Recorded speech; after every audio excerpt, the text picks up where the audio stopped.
اشخاص بھی اللہ کے قرب کا ذریعہ ہوتے ہیں، جس طرح انبیاء ہیں، رسل ہیں، صحابہ ہیں، اہل بیت ہیں، صالحین ہیں۔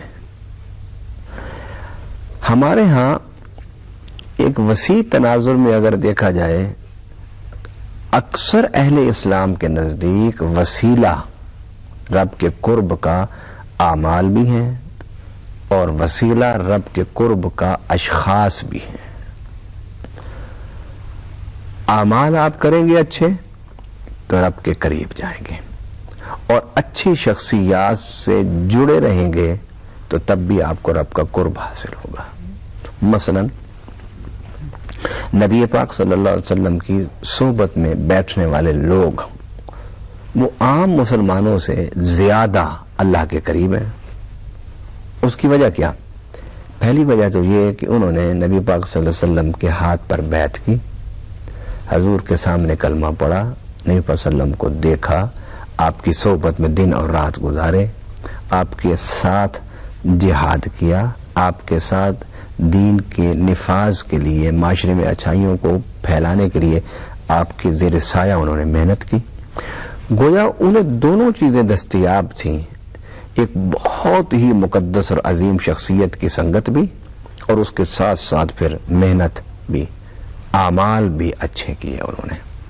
اب اس کے بعد آنے والے لوگ اللہ کے قرب کے لیے اچھے اعمال جب اختیار کرتے ہیں، سب کچھ وہ حاصل کر لیتے ہیں، مگر صحابیت کا مقام انہیں نہیں ملتا۔ گویا اگر آپ نبی کی شخصیت کو وسیلہ پکڑتے ہیں تو آپ کو اللہ کا قرب ملے گا، مقام صحابیت ملے گا، آپ کو شریعت و طریقت کی محنت ملے گی، آپ کو اللہ کی ولایت ملے گی۔ لیکن اگر نبی اور رسول کے وسیلے کے علاوہ آپ کسی شخص کو وسیلہ پکڑتے ہیں تو آپ سب کچھ حاصل کر پائیں گے، مگر صحابیت جو نبی کے دیدار کے ساتھ جڑی ہوئی تھی وہ آپ کو نہیں ملے گی۔ سمجھانا یہ چاہتا ہوں اس وسیلہ کے موضوع پر کہ صرف اچھے لوگوں کو سلام کر لینا یا ان کے پاس جا کے بیٹھ لینا یہ اللہ کے قرب کے لیے کافی نہیں ہے، اس لیے کہ اچھی شخصیات کے پاس جانے کا مقصد بھی یہی ہوتا ہے کہ اچھائی کو سیکھنا، نیکی کو سیکھنا، بھلائی کو سیکھنا۔ اگر آپ صرف بیٹھیں اور حاضری لگواتے رہیں، ایک بچہ اگر حاضری لگواتا رہے اور پڑھے کچھ نہ، تو وہ کبھی بھی کسی کلاس میں آگے نہیں بڑھ سکتا، کسی علمی مقام پر نہیں پہنچ سکتا۔ اسی طریقے سے اچھے لوگوں کے پاس جانے کا مقصد یہ ہوتا ہے کہ ان سے ہم اچھائی اور اچھے اعمال سیکھ کے اپنے آپ کو سنواریں اور پھر معاشرے کو سنوارنے کی محنت کریں۔ علامہ صاحب خوبصورت بات آپ نے کی ہے، اور اس کو جو آپ نے ڈیفائن کیا ہے کہ اعمال اور اشخاص جو ہیں وہ جڑے ہوئے ہیں وسیلہ کے ساتھ، یہ فرمائیے گا کہ قرآن کریم میں وسیلہ کے حوالے سے ہماری کیا رہنمائی کی گئی ہے، اسی طرح سے اعمال اور اشخاص کے حوالے سے؟ قرآن پاک میں اللہ تعالیٰ نے اعمال کا جب ذکر کیا تو ارشاد فرمایا وَبَشِّرِ الَّذِينَ آمَنُوا وَعَمِلُوا الصَّالِحَاتِ أَنَّ لَهُمْ جَنَّاتٍ، کہ بشارت دے دو اے میرے پیارے حبیب صلی اللہ علیہ وسلم ان لوگوں کو کہ جو ایمان کے راستے پر چلتے ہوئے اعمال صالح اختیار کیا، بشارت ان کو جنت کی دو۔ اب یہ اعمال ہیں، آپ ان کو اختیار کر رہے ہیں، جنت میں جا رہے ہیں۔ اور بشارت دے کون رہا ہے؟ نبی پاک صلی اللہ علیہ وسلم دے رہے ہیں۔ حکم کس کا ہے؟ اللہ کا ہے کہ اے میرے پیارے حبیب آپ اپنی زبان سے بشارت دیں۔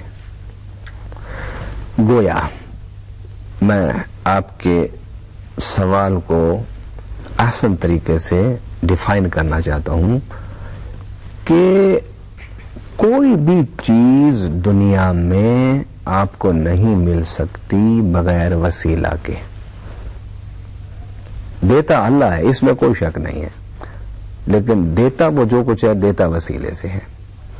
آپ کا اور میرا وجود اس کائنات میں ماں باپ کے وسیلے سے ہے، علم استاد کے وسیلے سے ہے، تہذیب سکھانے والوں کے وسیلے سے ہے۔ دنیا میں کوئی ایک چیز آپ مجھے نہیں دکھا سکتے کہ جو بغیر وسیلے کے کسی کو حاصل ہوئی ہو. ہم کہہ سکتے ہیں علامہ صاحب کہ وسیلہ کے لیے ضروری ہے کہ اشخاص آپ کی زندگی میں ان کا عمل دخل ہو، اور اشخاص وہ جو اللہ کے قریبی اشخاص ہیں جن کا اللہ تعالیٰ کے ساتھ قرب ہے، وہ جب ہمیں وہ اعمال سکھائیں گے تو تب ہم اس وسیلے کی اس منزل تک پہنچ پائیں گے. یقیناً یہ تو ایک انڈرسٹوڈ بات ہے کہ وسیلے کے بغیر تو آپ چل نہیں سکتے. آپ نے کسی منزل پر پہنچنا ہے تو آپ کو گاڑی کی وسیلہ آپ کو لینا ہوگا. آپ بیمار ہیں، صحت مند ہونا ہے تو آپ کو دوائی کا اور ڈاکٹر کا وسیلہ لینا ہوگا.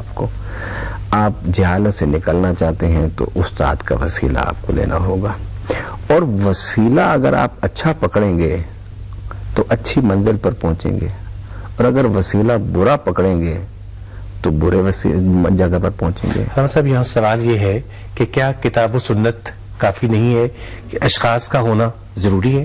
یقیناً اشخاص کا ہونا ضروری ہے، ورنہ اللہ تعالی حضرت جبرائیل کو کتاب دے دیتے قرآن پاک اور فرماتے جاؤ جبرائیل بیت اللہ کی چھت پر رکھ دو جا کے، اور کھڑے ہو کے اعلان کر دو کہ رب کی کتاب آ گئی ہے، تم بھی عربی ہو، قرآن بھی عربی میں ہے، پڑھتے جاؤ اور عمل کرو شریعت پر. ایسا نہیں ہوا، بلکہ پہلے شخص بھیجا جس شخصیت کا نام محمد رسول اللہ صلی اللہ علیہ وسلم ہے. پھر ان کو کہا اے میرے پیارے حبیب تیری ذمہ داری ہے یعلمہم الکتاب والحکمہ، کہ تم ان کو حکمت اور کتاب سکھاؤ. اور حضور صلی اللہ علیہ وسلم نے بھی ارشاد فرمایا انما بعثت معلما، کہ میں معلم ہوں، کتاب بعد میں آئی، سکھانے والا پہلے آیا. یہ رب کی فطرت ہے، رب کا نظام ہے، رب کا قانون ہے کہ اللہ تعالیٰ بغیر وسیلے کے بات ہی کوئی نہیں کرتا. میں ایک چھوٹی سی آپ کے سامنے ثبوت رکھنا چاہتا ہوں. اللہ کی جو صفات ہیں وہ قرآن میں احادیث میں موجود ہیں نا، جس میں رحمان، رحیم، غفار، غفور، تواب، یہ ساری اس کی صفات ہیں. تو اس کی صفات میں سے ایک صفت مسبب الاسباب بھی تو ہے. سبب اور وسیلہ یہ کوئی دو الگ چیزیں نہیں ہیں. اور اس نے کہا ہے کہ میں مسبب الاسباب ہوں. اب یہاں پر جو معرفت والے لوگ ہیں انہوں نے بڑے ہی آسان لفظوں میں اس عقدے کو حل کیا ہے. وہ کہتے ہیں وہ سبب کا محتاج نہیں ہے مگر وہ سبب کو اختیار کرتا ہے، اور ہم سبب کے محتاج ہیں. جب وہ محتاج نہ ہو کے سبب کو اختیار کرتا ہے تو پھر ہم محتاج ہوگے کیوں نہ کریں. اور اس کی مثال میں حدیث مبارک سے بھی دیتا ہوں. حضور صلی اللہ علیہ وسلم کے پاس ایک صحابی آئے تو میرے آقا نے پوچھا کس چیز پر آیا؟ انہوں نے کہا حضور اونٹ پر آیا. فرمایا اونٹ کدھر ہے؟ حضور میں نے باہر چھوڑ دیا. فرمایا اس کے باندھا اس کو؟ میں نے کہا حضور اللہ کے توکل پر چھوڑ آیا ہوں. فرمایا نہیں، یہ توکل کا معنی ہی نہیں ہے. پہلے جاؤ اس کا پاؤں باندھو پھر رب پر توکل کرو. اب رسی اس کی حفاظت کا ایک سبب ہے. سبب ضرور اختیار کرنا ہوگا لیکن سبب اختیار کرنے کے بعد بیٹھ نہیں جانا، اس لیے کہ وہ سبب اختیار کرنے کے باوجود بھی منزل پر نہیں پہنچاتا. کیا بے شمار لوگ شادی شدہ اولاد کے لیے نہیں ترس رہے؟ اسباب تو اختیار کیے انہوں نے، اولاد نہیں ہوئی. اور وہ رب قادر ہے کہ حضرت عیسیٰ علیہ السلام کو بغیر باپ کے پیدا کر دیا. وہ رب قادر ہے کہ حضرت زکریا کہہ رہے ہیں، حضرت ابراہیم کہہ رہے ہیں اللہ بال سفید ہو گئے، ہڈیاں بھورنے لگ گئیں، کب تو دے گا بیٹا؟ تو رب نے کہا کہ میں اب تجھ سے وعدہ کرتا ہوں میں بیٹا دوں گا. تو آپ کی بیوی کھڑی تھی ابراہیم علیہ السلام کی تو ہنسی، کہنے لگی اس عمر میں آلد وانا عجوز وہذا بالی شیخ، میں بچہ جنوں گی جبکہ میں بوڑھی پھکڑ اور یہ جو ہے اٹھنے سے قاصر، اس کے تو ہڈیاں بھی بھور گئی ہیں، اس کے گوشت لٹک گیا. تو رب نے کہا کہ اللہ کیسے ہوگا؟ فرمایا کذالک، ایسے ہی ہو جائے گا. کیا مطلب؟ جب رب کرنے پر آتا ہے تو وہ تو صرف کن کہتا ہے نا، تو کائنات بن جاتی ہے. تو اسباب اختیار ضرور کرو. ایک نیا ایک اگلا سٹیپ ہے ہماری آج کی اس گفتگو کا کہ وسیلہ اور سبب اختیار کرنا ہے، مگر اختیار کرنے کے بعد اس سے کسی چیز کا حاصل ہونا یہ رب کی عطا سے ہوگا. خوبصورت بات علامہ صاحب کے توکل کا یہ مطلب ہے کہ خنجر تیز رکھ اپنا انجام اس کی تیزی کا مقدر کے حوالے کر، یعنی آپ نے کاوش کرنی ہے، اس کے بعد ریزلٹس جو ہیں وہ آپ کے ہاتھ میں نہیں ہیں. ہمارے ساتھ احسن مقصود نقشبندی موجود ہیں. احسن اللہ تعالیٰ کا آپ پر خاص کرم ہے کہ آپ نعت پڑھتے ہیں اور بڑی خوبصورت نعت پڑھتے ہیں، کیونکہ اس پروگرام میں ہم آپ کو پہلے بھی سن چکے ہیں. آج کے اس پروگرام کے لیے آپ نے کس شاعر کا کلام چنا ہے؟ حضرت حفیظ صاحب رحمۃ اللہ علیہ، ان کا ایک بڑا خوبصورت کلام میں پیش کرنے کی سعادت حاصل کرتا ہوں. حفیظ طائب صاحب کے حوالے سے کہتے ہیں کہ وہ سراپا نعت تھے، اور میں نے انہیں نعت پڑھتے ہوئے بھی سنا ہے، اور میں نے ان کی نعت لکھی بھی جو ہے ان کی موجودگی میں ان کو سنا ہے. کلام شاعر بزبان شاعر، ان کی نعت سنتے ہوئے اتنا خوبصورت آپ کو خود محسوس ہوتا تھا کہ وہ ہمیشہ ان کی آنکھوں میں آنسو ہوتے تھے.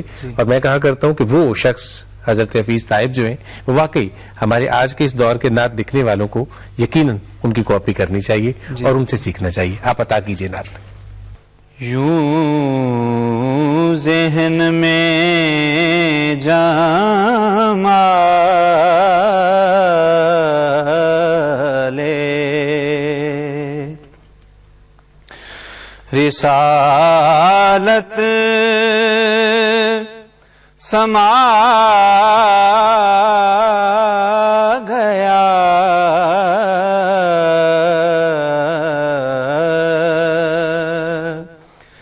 میرا جہان فکر و نظر جگ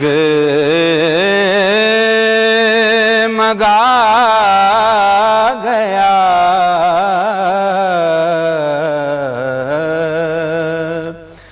یوں ذہن میں جما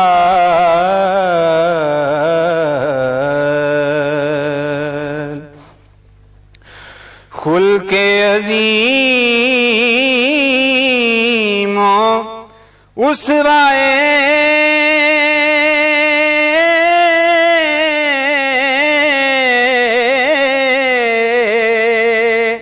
کامل حضور کا کامل حضور کا آداب زیست سارے جہاں کو سکھا گیا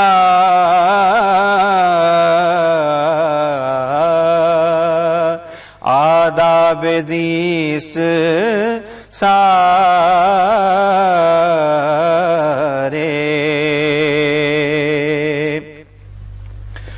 اس کے قدم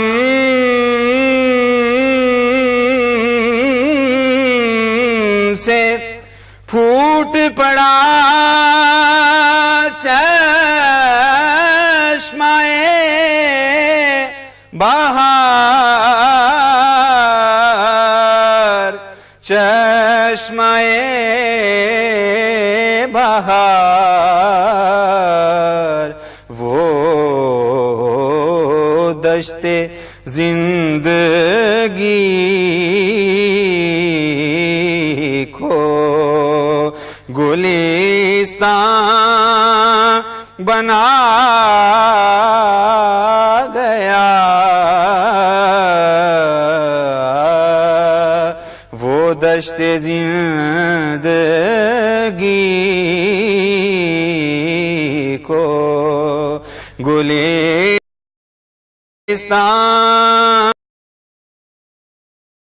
بنا